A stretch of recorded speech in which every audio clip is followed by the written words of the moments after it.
Imagine stealing someone's wireless earbuds and then realizing the original owner can still control them for 6 months. That's exactly what happened here. And what followed might be the pettiest long-term revenge I've ever heard. This story starts with a layover and ends with a very loud lesson. Let's get into it. About 6 months ago, I had a layover in Dallas. Normal travel day. Nothing dramatic. I got off the plane, went through security, and headed toward my next gate. That's when I realized my wireless earbuds were gone. They must have slipped out of my pocket during the flight. Annoying. Yes. But I wasn't panicking because I had tracking enabled. I immediately marked them as lost and added my phone number. I also filed a detailed lost item claim with the airline, seat number, flight number, description of the case, everything. I figured someone would find them and call. I even planned to offer a reward, but that's not what happened. When I checked the tracking app later, I saw they had moved from the plane to what looked like an airport office. Okay, that made sense. Probably the lost and found area. Then, about 24 hours later, they moved again to an apartment complex. That's when it stopped being accidental and started feeling intentional. Over the next few days, I watched something interesting. The earbuds would travel from the apartment back to the airport, then back home, back and forth, on a schedule, the same days, the same hours, which meant one thing: whoever had them worked there.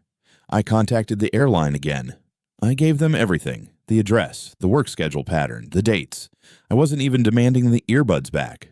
Honestly, after they'd clearly been used, I didn't really want them.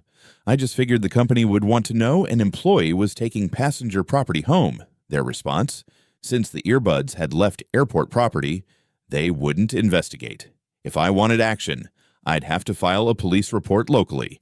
I live in another state. They closed the claim. And that's when something shifted. Here's the part they probably didn't think about. The earbuds were still connected to my account, which meant I could see them anytime, anywhere, and more importantly, I could trigger a sound. Now, if you've ever used the play sound feature on wireless earbuds, you know it's not subtle. It's loud, sharp, impossible to ignore. At first, I didn't touch it, but then one day, I saw the earbuds were active, out of the case, in use. So I tapped the button, play sound. Within seconds, I watched the location dot freeze, then suddenly jump, and then go silent. They had put them back in the case. And that's when it became a routine. Whenever I saw them being used, I'd triggered the sound. Every time. Airport terminal, play sound. Apartment complex, play sound. Random coffee shop, play sound. Every single time, the same reaction. They'd quickly go back into the case. For 6 months. 6 months.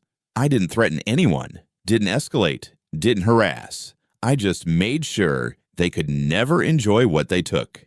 Here's the ironic part. If they had just called the number I left in lost mode, I would have happily sent a reward, probably enough to buy their own pair. I understand not everyone can afford expensive earbuds, but taking them and then using them confidently? That's bold. And bold choices sometimes come with background noise. For half a year, every time they tried to enjoy them, they never felt safe.